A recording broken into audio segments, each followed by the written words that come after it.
नमस्कार नीलिमा किचन को आपण मानक अनेक अनेक स्वागत। आज मु आपण मानक सहित शेयर करी काजू बिस्किट रेसिपी। यह तैयारी करबा एकदम सहज आ खाइबा को बहुत टेस्टी। तेबे भिडियोटी को स्किप न करी फुल देखंतु। आशा करूची भिडियोटी आपण मानक बहुत पसंद आसीबो। तेबे चलंतु ना आरंभ करबा आज रे मजेदार काजू बिस्किट रेसिपी। एठी देखंतु मु गोटे बाउल रे आधा कप नै घी एबे आधे देदेबा चीनी पाउडर।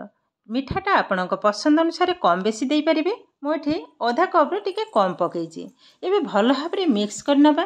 एई भली भाव गोलेबा द्वारा गोटे क्रीम टाइप रो हेजिबो। टिके टाइम देकी एटा गोलेबा को हबो।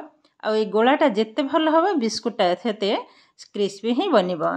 देखंतु एकदम क्रीम टाइप रो ही हबो। टिके टाइम लागबो पाखापाखि 4-5 मिनिट एई भली भाव कंटिन्यू गोलेबा को हबो।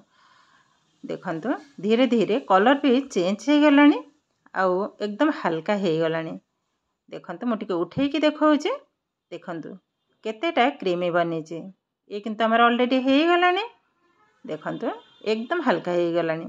एबे आधरे दे दबा आधा कप मैदा। आधा कप रे मु अल्प टिके कम नेची ढाली नबा। ता सहित दे देबी काजू।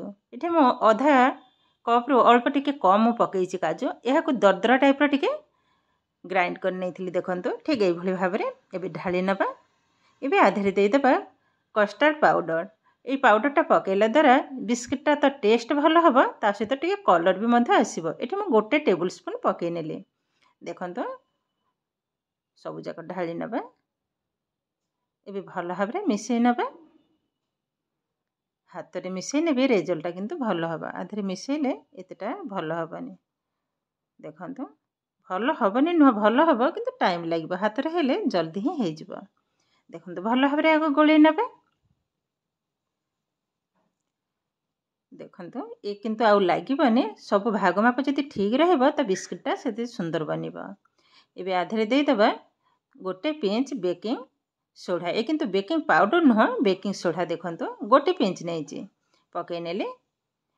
मने नथिला मु पछरे ही पकई नेले। भल भाव में गोले नबा टिके हल्का रे किंतु एकदम चकटिबानी बेसी चकटले किंतु हबनी।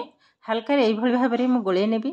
जेहेतु बेकिंग पाउडरटा सॉरी बेकिंग सोडाटा आगुरु मु पकई नथिले तो सेई सकासे टिके गोटे मिनिट पे एई भली भाव में हल्का रे टिके गोले नबा। देखंतु ए किंतु रेडी हो गलानी। एबे गोल कर नबा। आ ये लोटा ठीक एई भली भाव में ही सॉफ्ट हबा। मु टिके देखै दउची। देखंतु ठीक एई भली भाव में हबा। गैस रे ऑलरेडी बसई नहीं कड़े हाई फ्लेम रे। कड़ेटा गरम होगा पर्यंत मु अपेक्षा करी। तार भितर जो थाली रे मु बिस्कुट तैयारी करी से थाली रे गोटे बटर पेपर को समान भाव में आग काटी नबा। सेमिति रे केवल तेल लगे कि बिस्कुटटा तैयारी करले भी हम। जेहेतु मो पाखरे बटर पेपर अच्छे तो बटर पेपरटा को लगे नेबी। टिके साइज करी नौची कैंची द्वारा। देखंतु काटी नौची साइड रे बड़ हो गलानी। बटर पेपर रे ऊपर टिके घी लगे नबा। तले भी टिके लगे नेबी अधिका टिके पड़ी गलानी। देखंतु सेही हाथ आउ टिके दे दोची बस भल भाव में लगे नेली। बटर पेपरटा को बसई नेले। देखंतु समान भाव में बसई नेले। एबे बिस्कुट तैयारी करिवे। देखंतु बेसी बड़ करिविनी ए किंतु फुलिबा। हल्का टिके गोले नौची। छोट छोट बिस्कुट तैयारी करनबा। गोल गोल टाइप रही करनेबी। देखंतु एई भली भाव में आग दी हाथ साहाय्य भल भाव में गोल करनेली। एबे हल्का टिके चेपटा करनबा। एबे थाली रे उठे नेबे। देखंतु ठीक एई भली भाव में सब जाक बिस्कुट तैयारी करनबा। आग आ टिके छाड़ी छाड़ी रखिबी। आ जदि लागी कि रखिबी ताहले जे बिस्कुटटा जते बेले तैयारी हबो ए फुलिबा। फुलिला माने लागी हे जिवो। तो टिके एई भली भाव में फांका फांका करी रखि नउचे। देखंतु आरी भितर सब जाक बिस्कुट म तैयारी करी नेइचे। एबे मझिरे गोटे गोटे काजू को दे देबा। देखिबा को बहुत सुंदर लागिबा। देखंतु ए किंतु हमर ऑलरेडी हे गलानी। एबे बसई नबा। से कड़ी ऊपर बसई नेबी। एबे गैस रो फ्लेम को एकदम लो रे ही रखिबा। ए टाइम किंतु बेसी लागिबनी। 10 रु 15 मिनिट भीतर किंतु हे जिवो एकदम लो फ्लेम रे। 15 मिनिट पर आपण मानक सहित शेयर करिवे। ପାଖାପାଖି 12 ମିନିଟ୍ ପରେ କଭରଟାକୁ ଖୋଲି ନେଉଛି। ଦେଖନ୍ତୁ ବିସ୍କୁଟଟା କେତେ ବଡ଼ ସାଇଜ୍ର ହେଇଗଲାଣି। ଆଉ ଏ ଅଲରେଡ଼ି କିନ୍ତୁ ରେଡ଼ି ହେଇଗଲାଣି, କଲର୍ ବି ଚେଞ୍ଜ ହେଇଗଲାଣି। ଏବେ ଗ୍ୟାସ୍ଟାକୁ ବନ୍ଦ କରିନେବି, ଓହ୍ଲେଇ ଆଣିବି। ଆଉ ସମ୍ପୂର୍ଣ୍ଣ ଥଣ୍ଡା ହେଲା ପରେ ହିଁ ଉଠେଇବି। ଏବେ କିନ୍ତୁ ଗରମ ଅବସ୍ଥାରେ ନରମ ଅଛି, ଥଣ୍ଡା ହେଇଗଲା ମାନେ ଟାଣ ହେଇଯିବ। ଏବେ ଦେଖନ୍ତୁ ବିସ୍କୁଟଟା एकदम ସମ୍ପୂର୍ଣ୍ଣ ଥଣ୍ଡା ହେଇଗଲାଣି। ଦେଖନ୍ତୁ ମୁଁ ଟିକେ ଉଠେଇକି ଦେଖାଉଛି। ଦେଖନ୍ତୁ ତଳେ କଲର୍ଟା ବି ବହୁତ ସୁନ୍ଦର ଆସୁଛି।